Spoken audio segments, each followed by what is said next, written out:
আসসালামু আলাইকুম, আমি সুমন বিন সাইফ। ফ্রি গণিত কোর্সের আজকে দ্বিতীয় ক্লাস শতকরার উপর নেওয়া হবে এবং এই ক্লাসটা যদি আপনারা মনোযোগ সহকারে দেখেন, শতকরা থেকে যে কোনো টাইপের প্রশ্ন আসুক না কেন আপনারা ইজিলি সমাধান করতে পারবেন। আমরা এই ক্লাসের মাধ্যমে শতকরার বেসিক থেকে অ্যাডভান্স পর্যন্ত শেখাবো, সাথে প্রিলিমিনারি অর্থাৎ এমসিকিউ এর জন্য আপনি কিভাবে সমাধান করবেন এবং রিটেন বা লিখিতর জন্য কিভাবে সমাধান করবেন, উভয় বিষয়টাই আমরা দেখানোর চেষ্টা করব। সো কথা না বাড়িয়ে চলেন আমরা শুরু করে দিই। আর এই প্লে লিস্টেই আমরা প্রত্যেকটি ক্লাস আপলোড করব। সো যারা চ্যানেলটি সাবস্ক্রাইব করেননি সাবস্ক্রাইব করে দিবেন। ধন্যবাদ সকলকে। আমরা শুরু করে দিই। আজকে আমরা আলোচনা করব শতকরা নিয়ে। শতকরা জিনিসটা কি দেখেন, শতকরা বলতে প্রতি শতে বা প্রতি একশোতে কত, শতকরা মানেই কিন্তু 100। দেখেন শতকরা শতকরা বলতে কি প্রতি 100তে কত আছে বোঝায়। দেখেন শতকরা বলতে বোঝায় যে প্রতি 100তে কত আছে। আচ্ছা, আমরা যদি বলি যে হচ্ছে 15% অথবা শতকরা 15, দুইটা কিন্তু একই জিনিস। দেখেন পার্সেন্ট মানে শতকরা। দেখেন শতকরা একটা অঙ্কের মধ্যে দুইভাবে থাকতে পারে, আইদার এরকম একটা পার্সেন্ট থাকবে সংখ্যার সাথে, অথবা সংখ্যার পূর্বে লেখা থাকবে শতকরা। তাহলে শতকরা 15 বলতে কি বুঝায় দেখেন শতকরা 15 বলতে কি বোঝায়। শতকরা 15 বলতে বোঝায় যে প্রতি 100তে 15 আছে। কি আছে? প্রতি 100তে 15 আছে। আচ্ছা, আমি যদি লিখি যে শতকরা 20 বলতে কি বুঝাবে? শতকরা 20 বলতে যে প্রতি 100তে 20 আছে। আচ্ছা, তাহলে আমরা কি বুঝলাম? কোনো একটা সংখ্যার সাথে শতকরা থাকা মানে যে ওই সংখ্যাটায় 100তে কতটুকু আছে সেটা বুঝাবে। যে শতকরা 20 মানে প্রতি 100তে কত আছে? 20 আছে। শতকরা 25 থাকলে প্রতি 100তে কত থাকতো? 25। এখন এই যে শতকরা হলো একটি ভগ্নাংশ।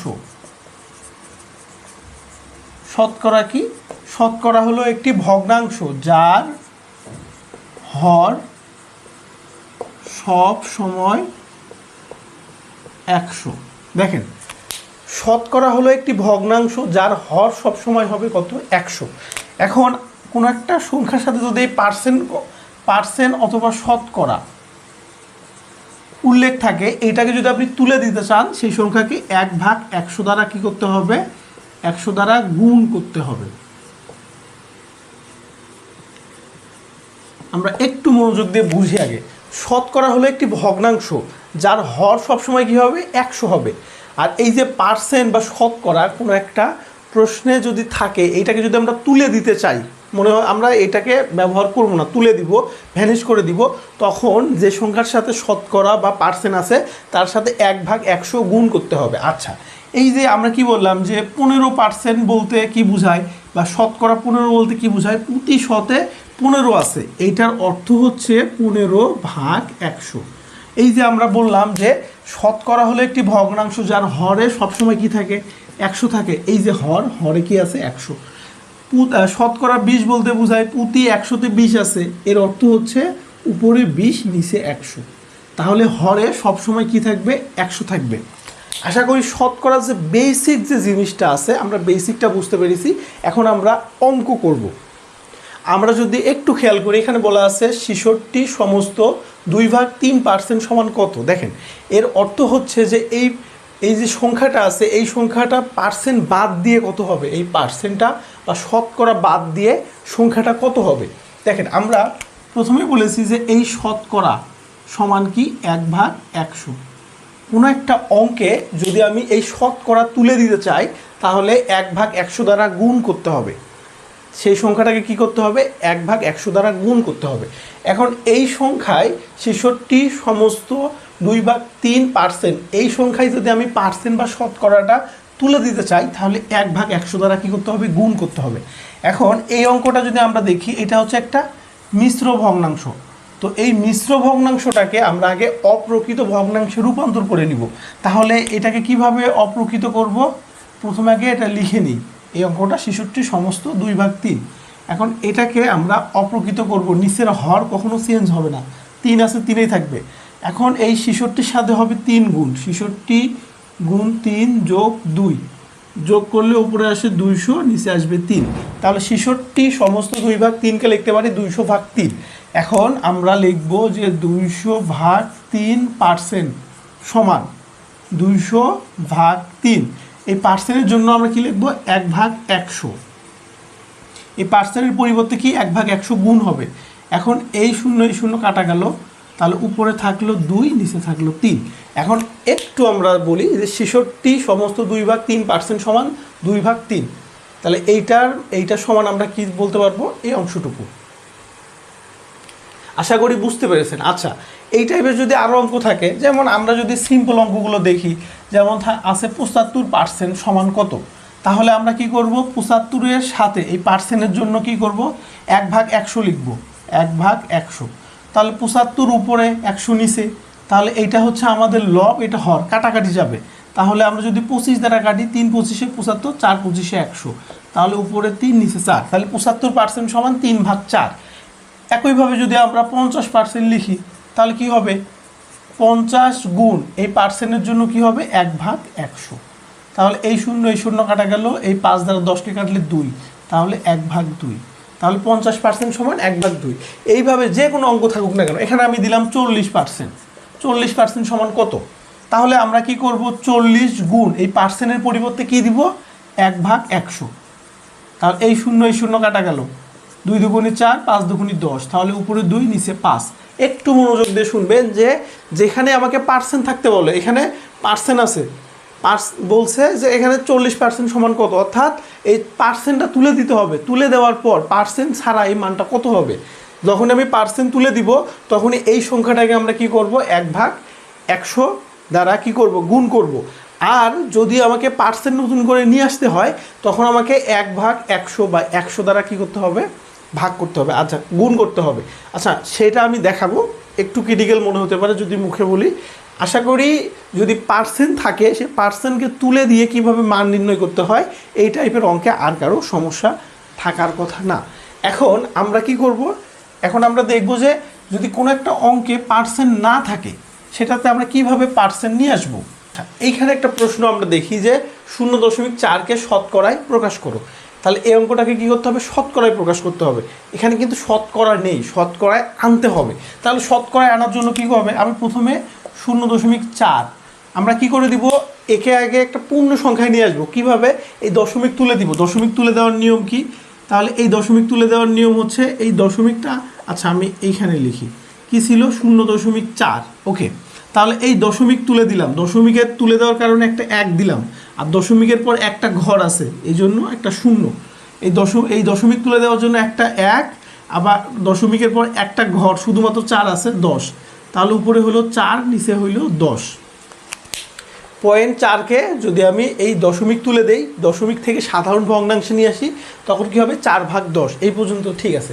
এখন আমাকে কি বলছে যে 4কে শতকরায়, মানে কি এই সংখ্যাটার সাথে পার্সেন্ট নিয়ে আসতে হবে।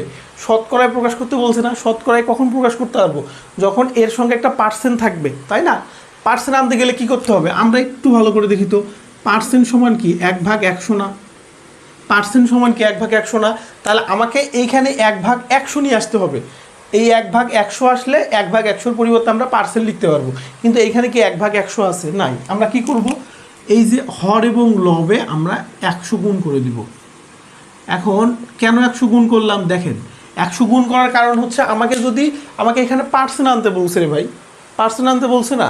তাহলে পার্সেন্ট যদি আনতে বলে, পার্সেন্ট আনতে গেলে কি লাগবে? আমাকে 1/100 লাগবে। তাহলে আমাকে তো যে কোনোভাবেই হোক এখানে 1/100 আনতেই হবে। এখন আমাদের ভগ্নাংশের ক্ষেত্রে হর এবং লবে একই সংখ্যা দিয়ে গুণ এবং ভাগ করা যায়। হর এবং লবে আপনারা একই সংখ্যা দিয়ে গুণ এবং ভাগ করতে পারবেন, সমস্যা নেই। এখন যদি আমরা একটু খেয়াল করি, এই যে এই শূন্য কাটা গেল, 4 আর 10 গুণ করলে হয় 40, আর নিচে কি আসলো? 100। এখন এই যে 1/100 গুণ 1 দিলাম, এই যে 1/100 মিলে কি হবে? পার্সেন্ট, 40 তার সাথে কি যুক্ত হয়ে গেল পার্সেন্ট। আশা করি এই টাইপের যে কোনো অঙ্ক আপনারা সমাধান করতে পারবেন। ধরেন আমরা যদি এখানে দিই যে 0.5 দশমিক দিয়েই দেখাই, এটাকে আমরা কি করব, শতকরায় প্রকাশ করব। কিভাবে করব, 5/10 হবে। আমরা কি করলাম, প্রথমে এইটাকে দশমিক থেকে সাধারণ ভগ্নাংশে রূপান্তর করে দিলাম। আচ্ছা, রূপান্তর করে দেওয়ার পর আমাকে কি করতে হবে, নিচে 100 আনতে হবে। 100 আনতে গেলে কি করতে হবে, উভয় পাশে আমরা 100 দ্বারা গুণ করে দিব। 100 কেন গুণ করলাম, কারণ আমাকে তো 100 আনতে হবে। তাহলে এই শূন্য কাটা গেল, উপরে 5×10 = 50 আর নিচে হচ্ছে 100। তাহলে এই 100-র কারণে 1/100-র কারণে কী হবে, পার্সেন্ট। তাহলে এখানে আছে 50, তার সাথে একটা কী হয়ে গেল, পার্সেন্ট। তাহলে 50%। আশা করি এই টাইপের অঙ্কগুলোতে কারো সমস্যা হওয়ার কথা না। আমরা পরবর্তীতে একটা অঙ্ক দেখি, 48 সংখ্যাটি কোন সংখ্যার 80%। এই টাইপের অঙ্ক সব থেকে বেশি থাকে, একটু মনোযোগ দিয়ে শুনবেন। এই টাইপের অঙ্ক বিশেষ করে যেগুলোতে এমসিকিউ পরীক্ষা হয় সেখানে বেশি থাকে। এই টাইপের অঙ্ক কিন্তু লিখিততে খুব কম থাকে, কিন্তু এমসিকিউ যেখানে হয় সেখানে বেশি থাকে। প্রশ্নটি কি বলছে যে 48 সংখ্যাটি কোন সংখ্যার 80%। দেখেন এখানে আমাকে একটা সংখ্যা বের করতে বলছে, যে সংখ্যাটার 80% সমান কত হবে, 48। তো আমি কি করব, যে ধরি সংখ্যাটি সমান এক্স। আমাকে তো সংখ্যাটি নির্ণয় করতে হবে, আমি তো জানি না সংখ্যাটি কত, তো ধরে নিলাম সংখ্যাটি সমান এক্স।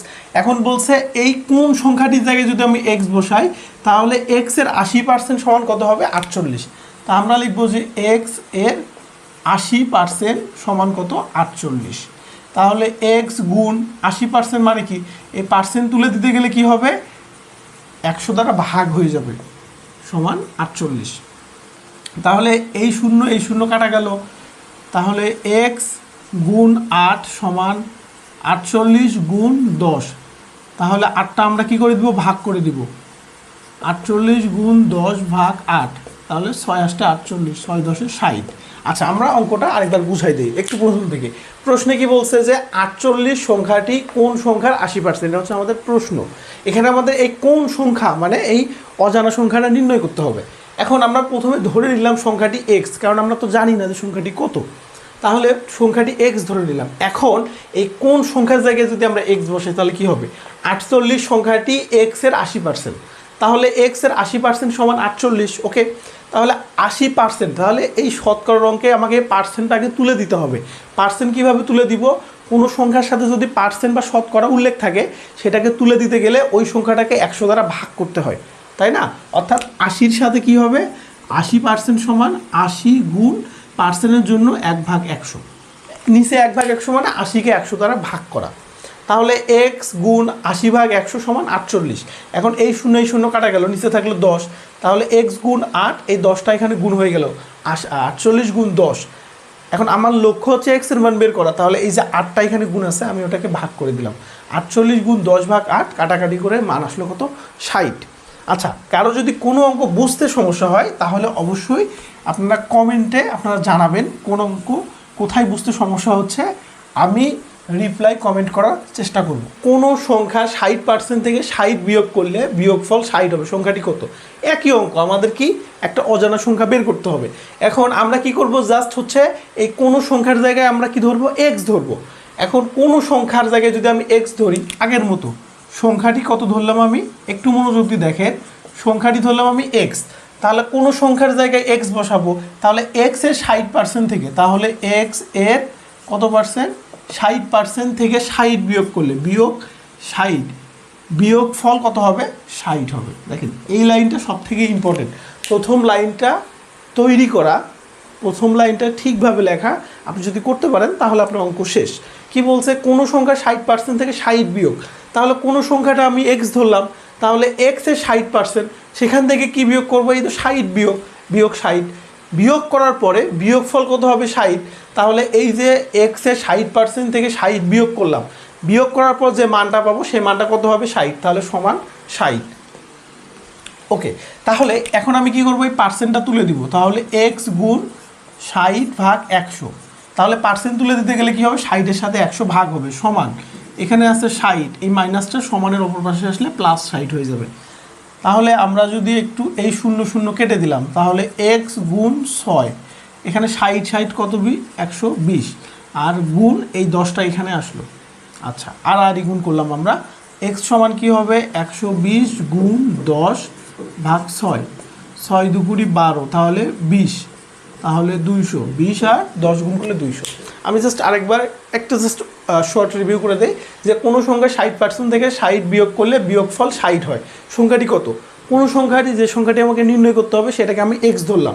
তাহলে এক্সের 60%, এক্সের 60% থেকে 60 বিয়োগ 60 সমান বিয়োগফল কত হবে, 60 সমান 60। এখন এই এক্স আমাকে প্রথম কাজ হচ্ছে পার্সেন্ট তুলে দিতে হবে। তাহলে এক্স গুণ 60%, তাহলে 60 ভাগ 100।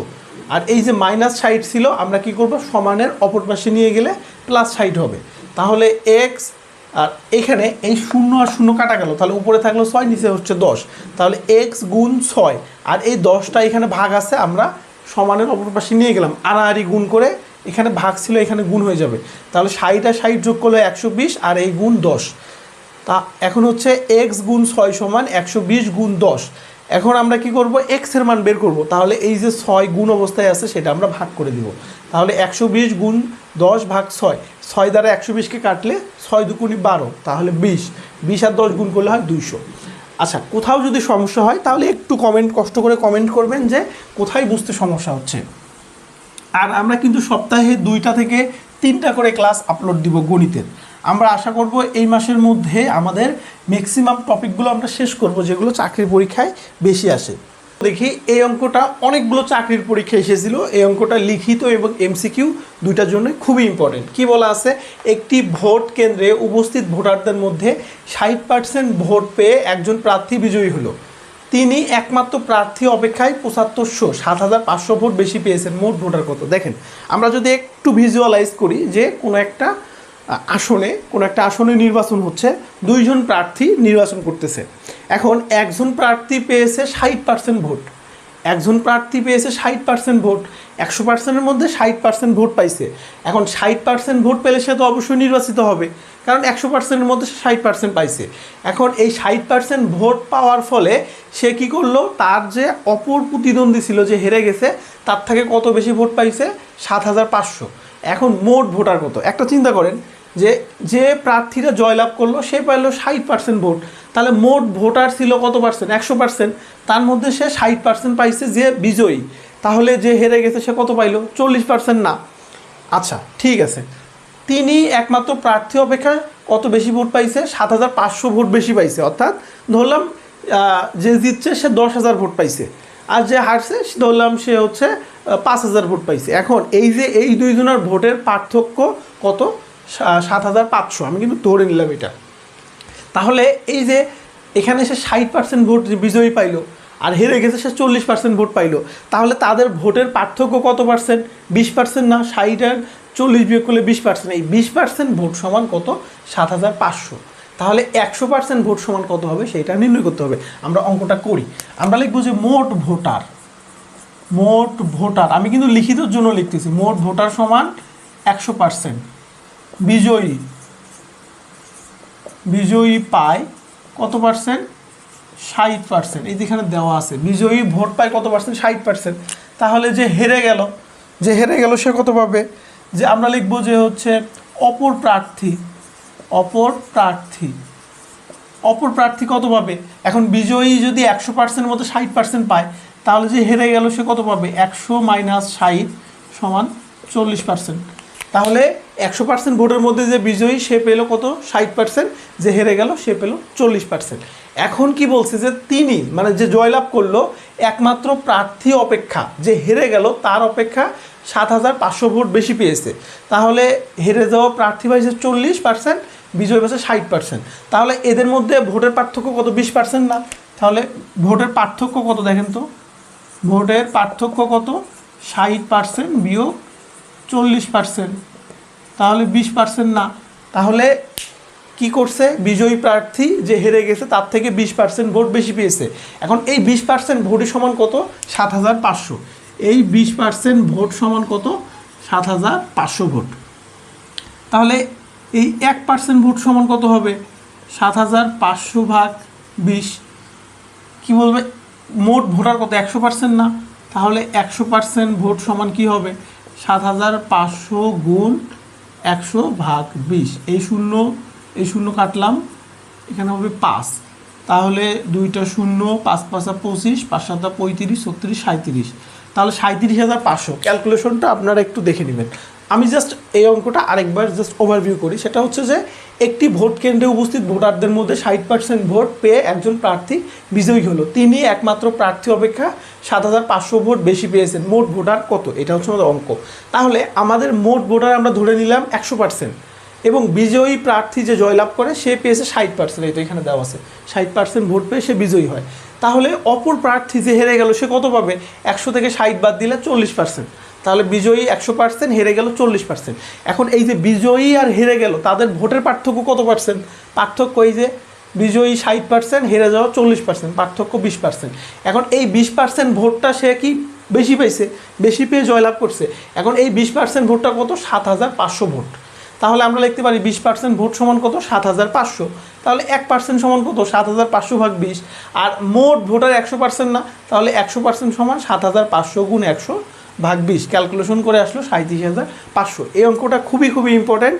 আপনাদের যদি লিখিত আসে তাহলে আপনারা এইভাবে লিখতে পারেন, আর যদি আপনাদের এমসিকিউ আসে তাহলে তো আপনি কিভাবে করলেন ডাজেন্ট ম্যাটার, আপনার অ্যান্সার সঠিক আছে কিনা এইটুকু দেখবে জাস্ট। 60 জন ছাত্রের মধ্যে 42 জন ফেল করলে পাশের হার কত? দেখেন দুইটা কিন্তু অপোজিট। এখানে দিয়েছে যে ফেল করার হার, ফেলের পরিমাণ দিয়েছে না, কিন্তু প্রশ্নে চেয়েছে পাশের হার। তো আমরা নর্মালি যারা একটু তাড়াহুড়ো করি পরীক্ষার হলে তারা কিন্তু আমরা খেয়ালই করি না যে এই অঙ্কের মধ্যে একটা ট্রিক ঢুকাই দিছে। ট্রিকটা কি? যে এখানে দেওয়া আছে ফেল করছে, আবার প্রশ্নে চেয়েছে পাশের হার। সো আমরা পরীক্ষার হলে মাথা ঠান্ডা রেখে আমাদের সলভ করতে হবে। তো এই 60 জন ছাত্রের মধ্যে 42 জন ফেল করে, তা 60 জনের মধ্যে পাশ করে কতজন এইটা আগে আমাকে বের করে নিতে হবে।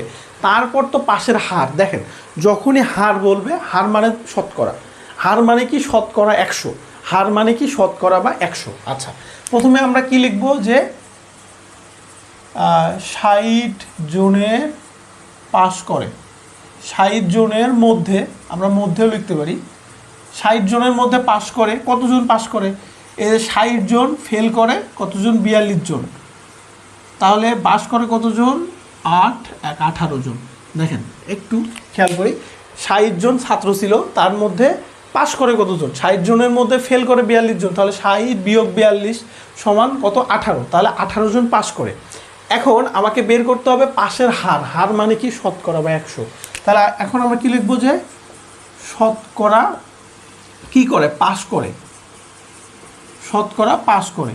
এখন এইটা বের করার নিয়ম হচ্ছে, প্রথমে আমরা এরকম একটা ভাগ দিব, দিয়ে নিচে বসবে মোট শিক্ষার্থী। মোট শিক্ষার্থী কত? 60 জন না? নিচে বসলো মোট। আচ্ছা, উপরে বসবে আমাদের প্রশ্নে যেটা চেয়েছে। প্রশ্নে কি চেয়েছে? যে পাস করে কতটুকু। তাহলে এই 60 জনের মধ্যে পাস করে কত? 18 জন না?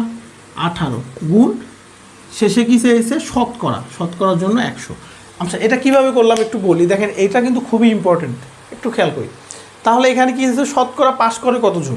এই অঙ্কে মোট ছাত্র কতজন? মোট 60 জন না? তাহলে নিচে আসবে 60, হরে 60 আসলো, উপরে কত আসবে? এই 60-এর মধ্যে পাস করে কতজন? 60-এর মধ্যে পাস করে 18, 60/18।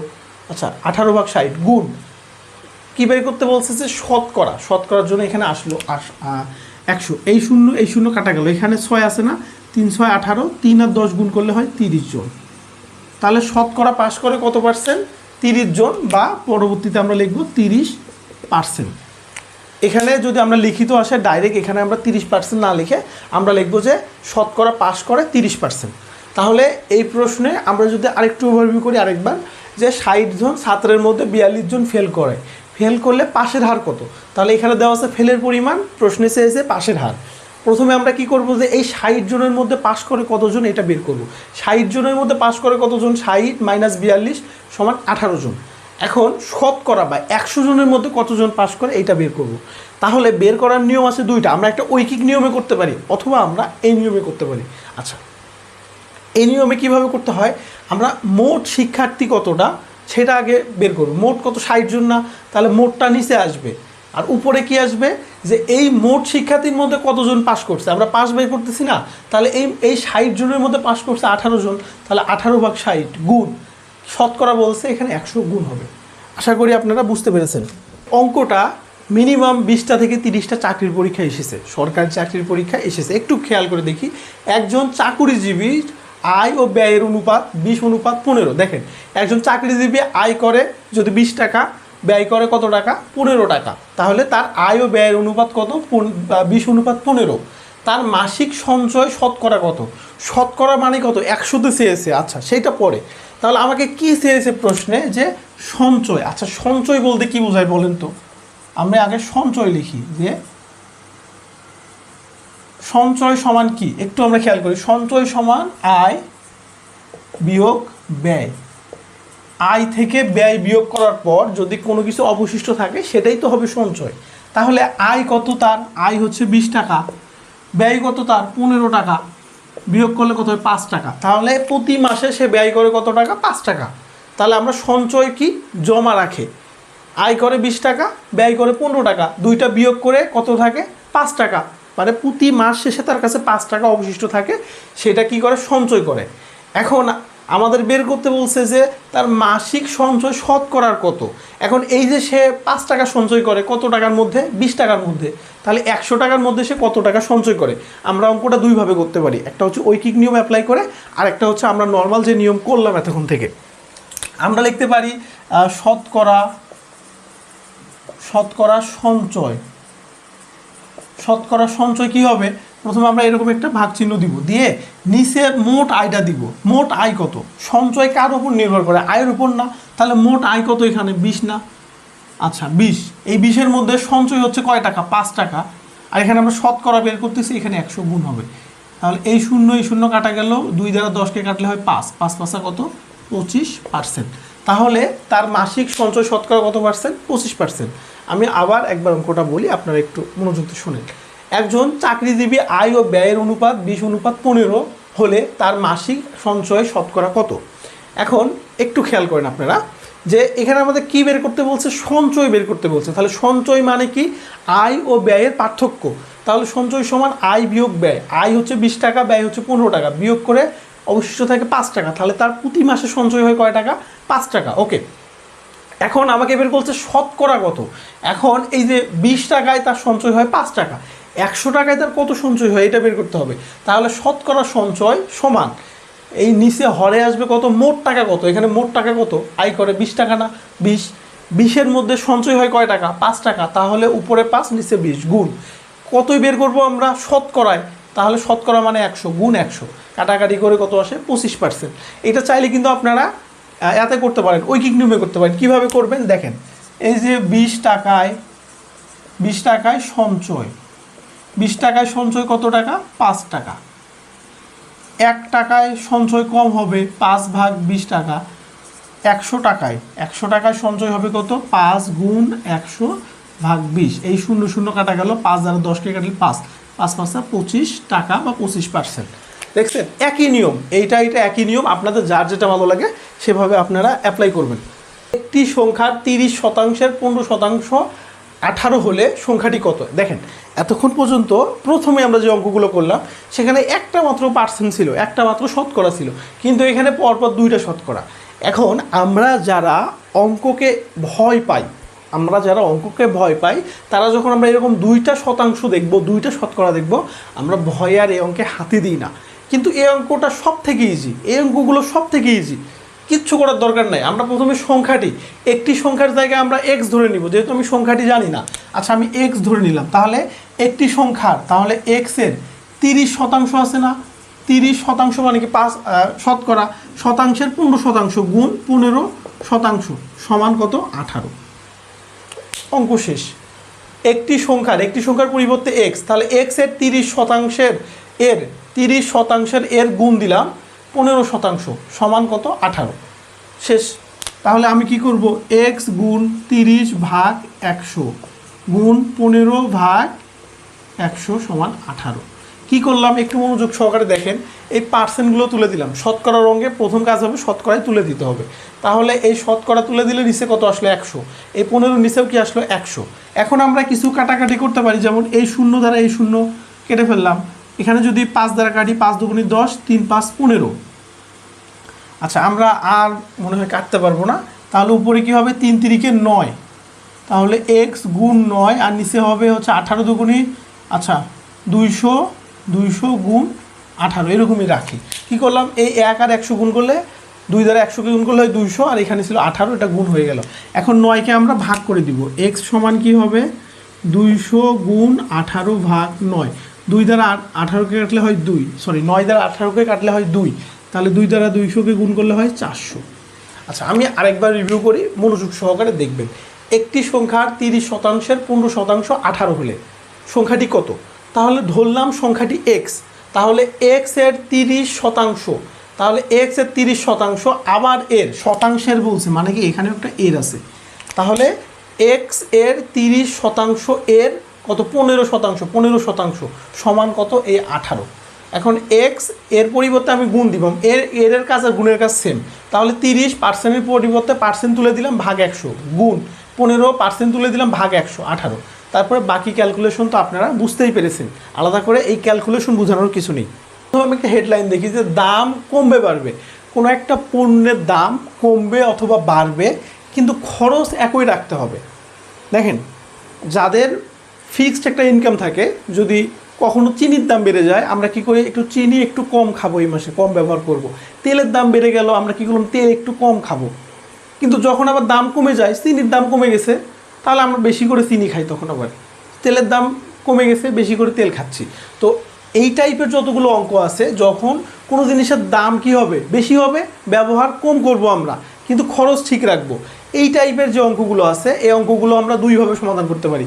প্রথমত একদম বেসিক থেকে সমাধান করতে পারি একটা, আর একটা শর্টকাট টেকনিক 10 সেকেন্ডে সমাধান করতে পারি। আমি দুইটাই দেখাবো কিভাবে বেসিক থেকে করতে হয় এবং কিভাবে শর্টকাটে করতে হয়। আগে অঙ্কটা পড়ে নেই। চিনির মূল্য 25% বৃদ্ধি পাওয়ায় চিনির ব্যবহার কত পার্সেন্ট কমালে খরচ একই থাকবে? কি থাকবে? চিনির দাম বাড়ছে কত 25%, অর্থাৎ 25% মানে কি 100 টাকায় 25 টাকা বাড়ছে। আগে যদি 100 টাকা থাকতো তখন কি হয়েছে, আরও 25 টাকা বাড়লে কি হলো, 100 যোগ 25 125 টাকা হয়েছে না? তাহলে চিনির ব্যবহার এখন কি করতে হবে, কমাইতে হবে। কত পার্সেন্ট আমি চিনির ব্যবহার কমাবো যাতে আমার খরচ বাড়বে না, ব্যবহারটা কমাই দিব কিন্তু খরচটা বাড়বে না। তো আমরা এখানে ধরে নিব যে চিনির মূল্য, পূর্ব মূল্য, যে পূর্ব মূল্য কত, পূর্ব মূল্য হচ্ছে 100, নতুন মূল্য কত হবে?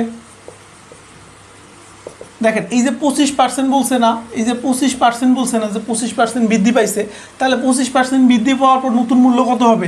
আগে ছিল 100, তার সাথে যোগ হয়েছে আবার 25, 100 টাকায় বৃদ্ধি পাইছে 25, তাহলে 125 টাকা।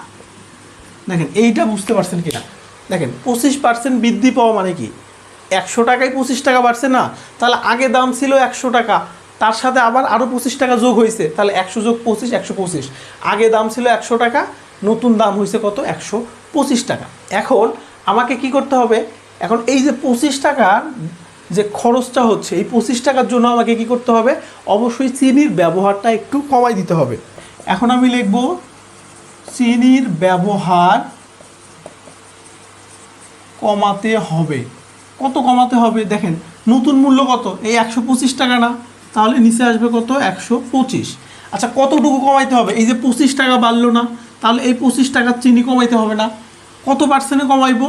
এই যে শতকরা বলছে, তাহলে 100। একটু মনোযোগ দিয়ে বোঝেন, চিনির ব্যবহার কমাতে হবে, কতটুকু কমাবো? দেখেন তাহলে চিনির নতুন মূল্য কত 125 টাকা না, 125 টাকা নিচে আসবে মোটটা। আচ্ছা কতটুকু কমাইতে হবে? এই 25 টাকা চিনির দাম বাড়ছে না, তাহলে 25 টাকা চিনির দাম যদি না ব্যবহার করি, কমাই ফেলি, তাহলে তো আমার আর দাম বাড়তেছে না। তাহলে কতটুকু চিনি কমাইতে হবে? 25 টাকার। কত পার্সেন্টের মধ্যে কমাইতে হবে? এখানে পার্সেন্ট বলছে না, শতকরা বলছে, শতকরার জন্য এখানে 100। তাহলে 25 দ্বারা 125কে কাটলে কত হয় 5, 5 দ্বারা 100কে কাটলে হয় 20, তাহলে কত 20%। তাহলে আমরা যদি 20% চিনির ব্যবহার কমাই দেই, তাহলে কিন্তু আমাদের আগে যত টাকা দিয়ে চিনি কিনতাম ঠিক এখনও তত টাকা দিয়ে চিনি আমরা ক্রয় করতে পারবো। আচ্ছা এটা গেল হচ্ছে আমাদের কি একটা লিখিত, আমি আরেকবার একটু বুঝাই দেই। দেখেন চিনির মূল্য 25% বৃদ্ধি পাওয়ায় চিনির ব্যবহার কত পার্সেন্ট কমালে খরচ একই থাকবে। তো খরচ বা এখানে কি দাম বাড়বে কমবে কিন্তু খরচ আমরা বাড়াবো না। এই টাইপের যে অঙ্কগুলো আছে এই অঙ্কগুলো আমরা প্রথমে লিখিত কীভাবে সমাধান করব। প্রথমে পূর্ব মূল্য কত 100 টাকা, আর 25% বৃদ্ধিতে নতুন মূল্য কী হবে 100 যোগ 25 125 টাকা। এখন একটু যদি আমরা খেয়াল করি, আগের দাম ছিল 100 টাকা, এখন হয়েছে 125 টাকা, তাহলে দাম বাড়ছে কয় টাকা 25 টাকা না, তাহলে এই 25 টাকাই তো আমাকে কমাইতে হবে। আচ্ছা, এখন চিনির ব্যবহার কমাতে হবে। এখন আমি কি করব, চিনির ব্যবহার কমাবো। কতটুকু কমাবো, দেখেন মোট দাম কত 125, সেখান থেকে আমি কমাবো কতটুকু, 25 টাকার চিনি না, তাহলে 25। এখন গুণ হবে 100, কেন হবে, এই যে এখানে শতকরাই চাইছে যে চিনির ব্যবহার শতকরা, পার্সেন্ট দেওয়া আছে, আমি সংক্ষেপে লিখেছি, তাহলে শতকরার জন্য এখানে 100, তাহলে 25 দ্বারা 125কে ভাগ করলে কত হয়, 5 25 125, 5 দ্বারা 100কে কাটলে হয় 20, তাহলে 20%। আচ্ছা, এখন এটাকে আমরা শর্টকাটে কীভাবে করতে পারি, শর্টকাটের যে সূত্রটা আমি লিখি, সূত্র হচ্ছে উপরে আসবে হচ্ছে এ, এখানে এটা কি, এ হচ্ছে আমাদের যে পার্সেন্ট আছে সেটা, নিচে আসবে 100 প্লাস মাইনাস এ গুণ এখানে 100। এখন এইটা জিনিসটা কি, এ হচ্ছে পার্সেন্ট, এখানে যদি বৃদ্ধি পায় তাহলে হবে প্লাস, আর যদি কমে যায় তা হবে মাইনাস।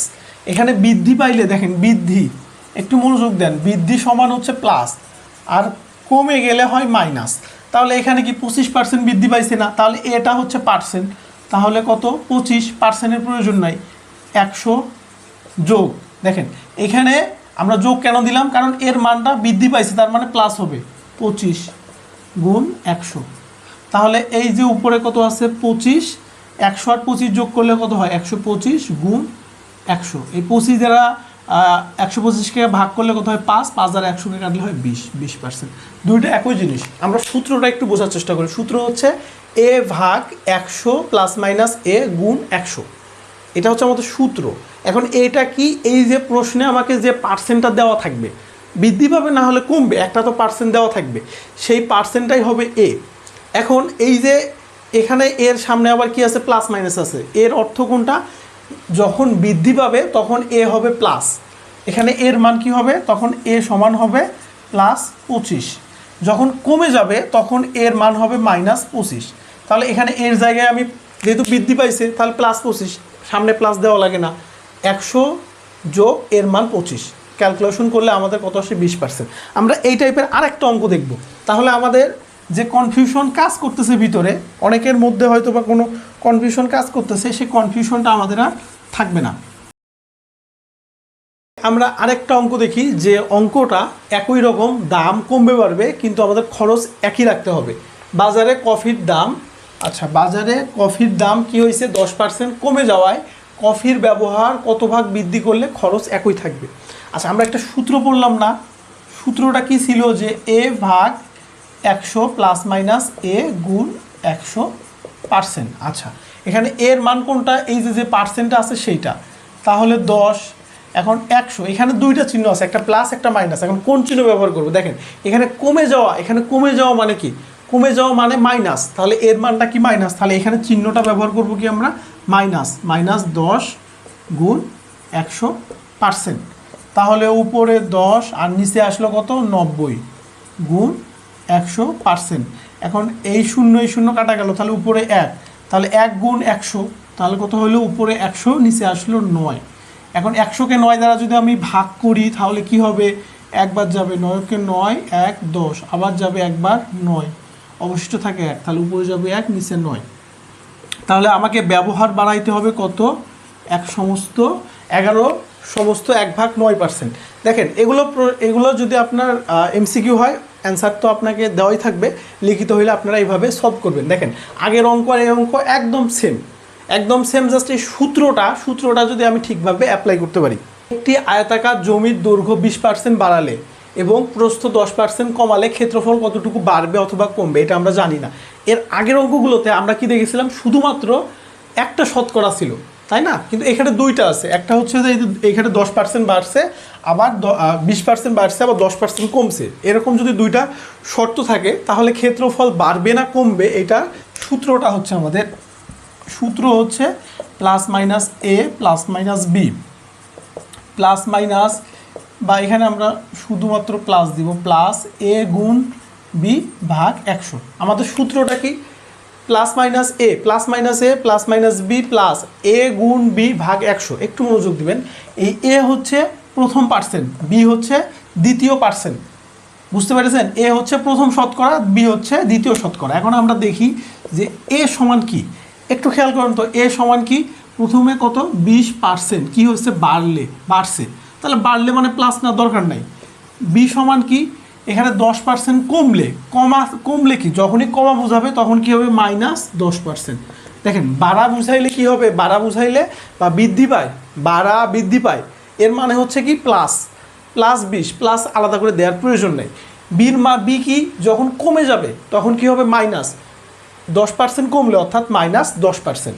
এখন আমি এই মানগুলো এখানে ইনপুট করব, তাহলে এর মান কি হবে 20, বির মান কি হবে -10 যোগ এর মান কত, এর মান হচ্ছে 20 গুণ বির মান কি -10 আর নিচে কত 100। 20 থেকে 10 বাদ দিলে কত হয় 10। এখন এই যে 20 আর 10 গুণ করলে কত হয়, 20 আর 2 গুণ করলে হয় 200। এখন এই যে মাইনাস আর প্লাস গুণ করলে মাইনাস, এই মাইনাসটা এখানে চলে আসবে প্লাসের জায়গায়, প্লাসকে কি করবে, প্লাসের জায়গায় মাইনাস আসবে, আর নিচে আছে 100। 100 দ্বারা 200কে কাটলে 2, তাহলে 100 ভাগ 2, 100 বিয়োগ 2 সমান, সরি 100 না, আলহামদুলিল্লাহ, যে 100 বিয়োগ 2 সমান 8, কি 8% কি হবে বৃদ্ধি পাবে। দেখেন এখানে 8-এর সামনে কি মাইনাস আছে, যদি মাইনাস থাকতো তাহলে 8% কমে যাইতো, এখানে 8-এর সামনে প্লাস আছে না, কোনো চিহ্ন নাই মানে প্লাস আছে, তার মানে 8% বাড়বে। তাহলে একটি আয়তাকার জমির দৈর্ঘ্য যদি 20% বাড়ানো হয়, প্রস্থ 10% কমাইলে তার ক্ষেত্রফলটা কি হবে 8% বৃদ্ধি পাবে। আচ্ছা আমরা এইরকম অঙ্ক আরও 2-3টা করি, তাহলে আমাদের যে কনফিউশন আছে সেটা দূর হয়ে যাবে। আপনারা একটু মনোযোগ দিয়ে বুঝতে চেষ্টা করবেন, তারপরেও কারো বুঝতে সমস্যা হলে আপনারা অবশ্যই কি করবেন বলেন, আপনাদের অবশ্যই কমেন্টে লিখতে হবে যে কোথায় আপনারা বুঝতে পারেননি। বর্গক্ষেত্রের প্রত্যেক বাহুর দৈর্ঘ্য 10% বৃদ্ধি করলে ক্ষেত্রফল শতকরা কত % বৃদ্ধি পাবে। প্রথমে আমি একটা বর্গক্ষেত্র যদি অঙ্কন করি, আচ্ছা একটু বর্গক্ষেত্র হইল না, তারপরে বর্গক্ষেত্র ধরে নেই। বর্গক্ষেত্রের বৈশিষ্ট্য কি, বর্গক্ষেত্রের প্রত্যেকটা বাহুর দৈর্ঘ্য সমান, অর্থাৎ এই বাহুটা যদি এ হয় তাহলে প্রত্যেকটা বাহুই এ। তাহলে বর্গক্ষেত্র হতে গেলে তাকে কি হবে, প্রত্যেকটা বাহুর দৈর্ঘ্য, এই বাহুর দৈর্ঘ্য, এই বাহুর দৈর্ঘ্য, এই বাহুর দৈর্ঘ্য, এই বাহুর দৈর্ঘ্য, প্রত্যেকটা বাহুর দৈর্ঘ্য কি হবে সমান হবে। আচ্ছা এখন যদি আমি এইটা যদি 10% কি করি, এখানে কি বলছে যে প্রত্যেক বাহুর দৈর্ঘ্য 10% বৃদ্ধি করলো, আমি যদি এখানে একটা বাহুর দৈর্ঘ্য বৃদ্ধি করি তাহলে প্রত্যেকটা বাহুর দৈর্ঘ্য বৃদ্ধি করতে হবে। কেন করতে হবে, কারণ আমি যদি একটা বাড়াইলাম, ধরেন এইটা আমি 10% এই পর্যন্ত বাড়াইলাম, তাহলে এটা কি তখন বর্গক্ষেত্র থাকবে না, তখন তো আর বর্গক্ষেত্র থাকবে না। বর্গক্ষেত্র হইতে গেলে প্রত্যেকটা বাহুর দৈর্ঘ্য তো সমান হতে হবে। তার মানে আমাকে যদি প্রত্যেক বাহুর দৈর্ঘ্য না বলে যে একটি বাহুর দৈর্ঘ্যও বলে, তাও কিন্তু বুঝতে হবে যে আমাকে প্রত্যেকটা বাহুর দৈর্ঘ্য এখানে বৃদ্ধি পাবে। আচ্ছা তাহলে আমার সূত্র কি, সূত্র হচ্ছে +-a +-b plus A B আর হচ্ছে ভাগ 100, এটা না। তাহলে এইখানে দেখেন বর্গক্ষেত্রের প্রত্যেক লেখা ছিল, প্রত্যেক বাহুর দৈর্ঘ্য কত % বৃদ্ধি করছে 10%, তাই না। তাহলে এইখানে এও 10 বিও 10, তাহলে কি হবে, যেহেতু বৃদ্ধি করছে তার মানে প্লাস, তাহলে আলাদা করে আর প্লাস মাইনাসের ঝামেলা নেই আবার। তাহলে 10 যোগ 10 যোগ 10 গুণ 10 নিচে 100, এটা কেটে গেল, 10 আর 10 কত হয় 20, এখানে হচ্ছে 100 কাটাকাটি করলে এখানে থাকে 1, তাহলে 21%। দেখেন অঙ্কটা খুবই ইম্পর্টেন্ট কিন্তু অনেক ট্রিকি। কি বলছে যে বর্গক্ষেত্রের প্রত্যেক বাহুর দৈর্ঘ্য 10% বৃদ্ধি করলে ক্ষেত্রফল শতকরা কত বৃদ্ধি পাবে। একটা বর্গক্ষেত্র যখন আপনি আঁকবেন, বর্গক্ষেত্রের শর্ত কি, 4টা বাহুর দৈর্ঘ্য সমান হবে। এখন আপনি একটা বাহুর দৈর্ঘ্য বাড়ালেন আর 3টার যদি দৈর্ঘ্য না বাড়ান, তাহলে সেটা তো আর বর্গক্ষেত্রই থাকলো না। তাহলে বর্গক্ষেত্র না থাকলে অঙ্ক হবে, তাহলে ওইটাকে তো আগে বর্গক্ষেত্র হতে হবে। বর্গক্ষেত্র হইতে গেলে কি করতে হবে, আপনি একটা বাড়াইছেন, অটোমেটিকলি বাকি 3টা দৈর্ঘ্যও বাড়বে। তাহলে আপনি যদি ধরলাম আপনি হচ্ছে প্রস্থ বাড়াইলেন কত, প্রস্থ বাড়াইলেন 10%, অলরেডি দৈর্ঘ্য 10% বৃদ্ধি পাবে। তাহলে প্রস্থকে যদি আপনি প্রস্থর প্রথম পার্সেন্টটাকে 10 ধরেন, দৈর্ঘ্যের পার্সেন্টটাও কী হবে 10, তাহলে এখানে এ আর বি দুইটার মানে 10 হবে। এখানে বৃদ্ধি পাওয়ার কথা লিখছে, তার মানে প্লাস হবে, তাহলে এর মানও +10, বির মানও +10। সূত্র অনুসারে আমি মান বসাই দিলাম, উত্তর কত আসলো 21%। এখানে যদি 20% থাকতো, অনেক থাকে যে বৃত্তের ক্ষেত্রে থাকে 20%, বৃত্তের ক্ষেত্রে থাকে 20%, তাহলে 10-এর জায়গায় শুধু 20 বসাই দিবেন, 10-এর জায়গায় 20 বসাই দিবেন, এখানে 20 গুণ 20, তাহলে 20 আর 20 যোগ করলে কত হয় 40। আর এখানে এই শূন্য এই শূন্য এই শূন্য এই শূন্য 4, একের পরিবর্তে 4, তাহলে কত হয় 44%। দেখেন এই সূত্রের মাধ্যমে আপনারা খুব সহজে এমসিকিউ সলভ করতে পারবেন।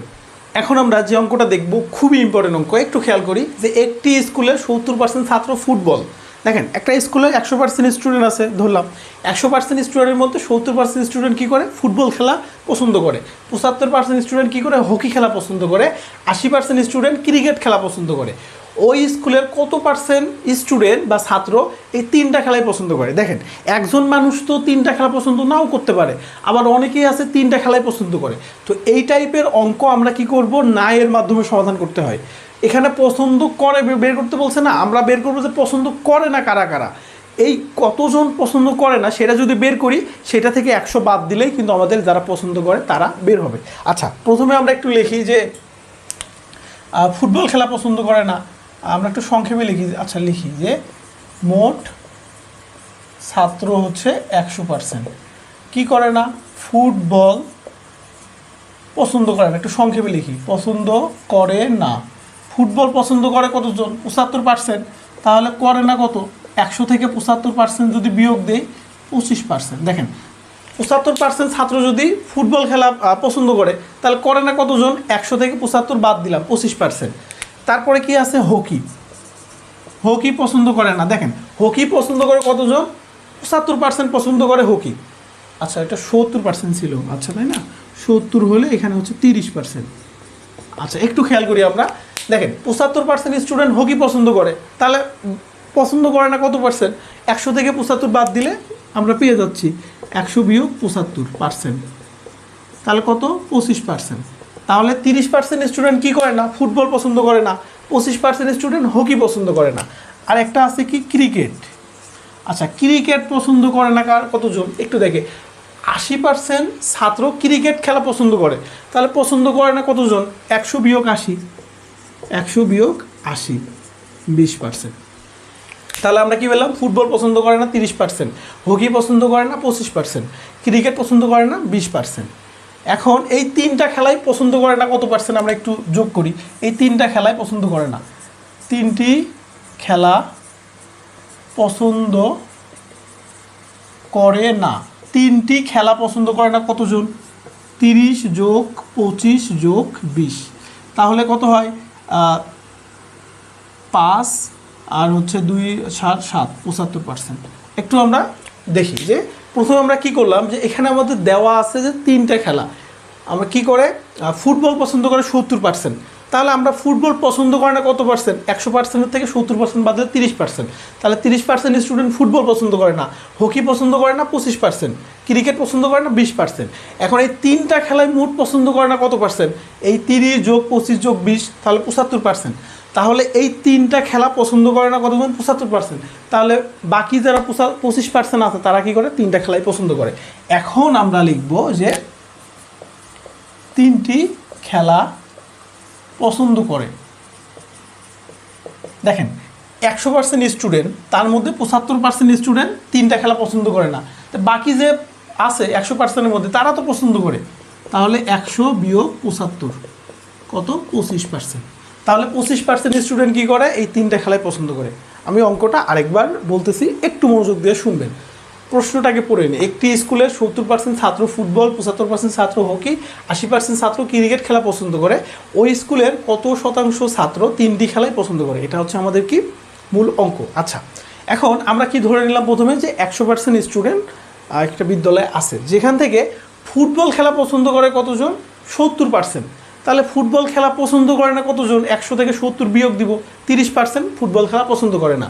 হকি খেলা পছন্দ করে 75%, তাহলে হকি খেলা পছন্দ করে না কত পার্সেন্ট? 100 থেকে 75 বিয়োগ দিব, 25%। ক্রিকেট খেলা পছন্দ করে কত পার্সেন্ট? এই যে 80%। তাহলে ক্রিকেট খেলা পছন্দ করে না কত পার্সেন্ট?